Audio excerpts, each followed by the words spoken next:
किसी ने खूब कहा है, खोई हुई दौलत कड़ी मेहनत से पाई जा सकती है। खोया ज्ञान अध्ययन से हासिल किया जा सकता है। खोया स्वास्थ्य औषधि या संयम से हासिल किया जा सकता है, लेकिन खोया हुआ समय सदा के लिए चला जाता है। बहुत पुरानी बात है। यूनान देश में एक मूर्तिकार रहता था। कहा जाता है कि उसकी बनाई हुई मूर्ति इतनी जीवंत होती थी कि अक्सर उन्हें सजीव होने का भ्रम पैदा हो जाता था। एक बार यूनान में एक बहुत बड़ी प्रदर्शनी का आयोजन किया गया। उसमें उस मूर्तिकार ने भी अपनी कला का प्रदर्शन किया।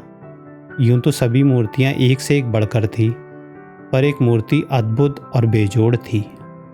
उसका सौंदर्य किसी देवी देवता के सौंदर्य को भी मात दे रहा था, क्योंकि उसमें जीवन की झलक साफ दिखाई दे रही थी। ऐसा प्रतीत होता था कि जैसे वह मूर्ति कुछ कहना चाहती हो। इस मूर्ति में कुछ अनोखी विशेषताएं थी। जैसे जहां इसके सिर के अगले हिस्से पर बाल थे, तो वहीं पिछला हिस्सा बिल्कुल गंजा था। सिर के बाल हवा में लहराते प्रतीत होते थे। जुल्फें कहीं ऊंची थी और कहीं नीची।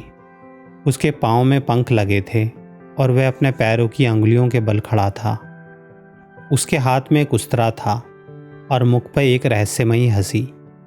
सभी लोग इस मूर्ति को अपलक निहारते और मूर्तिकार की अद्भुत कलाकारी की खूब प्रशंसा करते।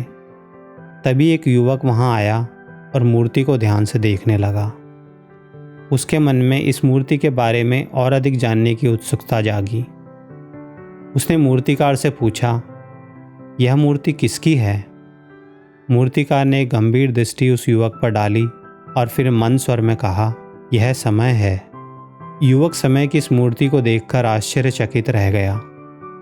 उसने कलाकार से कहा, यदि यह समय है तो जरा ये बताइए कि इसके सिर पर जो बाल हैं वे क्या संदेश देते हैं?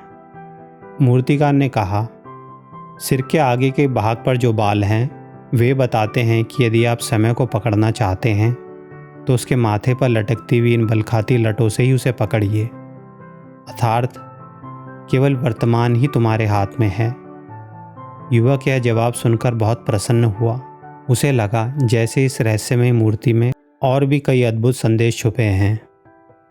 उसने पुनः चित्रकार से पूछा, अच्छा मित्र, यह बताओ कि समय का मुख इतना सुंदर क्यों है? मूर्तिकार ने जवाब दिया, क्योंकि जीवन के फूल समय के बसंत में ही खिलते हैं। यदि आज अपने वक्त को सही तरह से इस्तेमाल कर लोगे तो कल जिंदगी भी इसी सौंदर्य की तरह जगमगा उठेगी। इसके गालों में मौसम की लालसा है। इसके मुख पर दमकता सौंदर्य जिंदगी के खुशनुमा पलों की एक आशा है। अच्छा यह बताओ कि इसके पैरों में पंख क्यों लगे हैं और यह अपने पाँव की उंगलियों पर ऐसा क्यों खड़ा है? युवक ने फिर प्रश्न किया। मूर्तिकार ने कहा, यह पंख कोई साधारण पंख नहीं है, बल्कि समय की तेज रफ्तार की, उसकी ऊंची उड़ान की पहचान है। यह पंख हमें बताते हैं कि समय दूसरी किसी भी चीज़ से ज़्यादा तेज चलता है। यह हवा के साथ उड़ता है और यदि उचित अवसर पर इसे पकड़ा ना जाए तो यह फिर बहुत दूर चला जाता है। पर यदि कोई समय के साथ आगे बढ़ता है तो यह इंसान को ज़िंदगी में बहुत ऊपर ले जाता है और उसके हर ख्वाब को पूरा करता है। यह अपने पाँव की उंगलियों पर इसलिए खड़ा है क्योंकि यह हमेशा उड़ने को तैयार रहता है। यह स्वयं को हर समय गति में रखता है। अच्छा मित्र, यह बताओ कि इसके हाथ में उस्तरा क्यों है? युवक ने फिर प्रश्न पूछा। मूर्तिकार ने कहा, क्योंकि समय किसी तलवार की धार से भी ज़्यादा तेज है। वाह दोस्त वाह, क्या खूब विशेषताएं बताई तुमने समय की। मुझे तो ऐसा लगता है कि जैसे केवल तुमने ही समय को वास्तव में समझा है और आज तुम्हारे ही कारण मैं भी इसे समझ सका हूँ। फिर भी यह प्रश्न बारंबार मेरे मन में उठता है कि आखिर समय पीछे से गंजा क्यों है? मूर्तिकार ने हंसते हुए जवाब दिया, वह इसलिए क्योंकि यदि समय एक बार अपने पंखों वाले पाँव से उड़ जाता है तो फिर उसे कोई नहीं पकड़ सकता। उसे लौट पाना, रोक सकना असंभव है।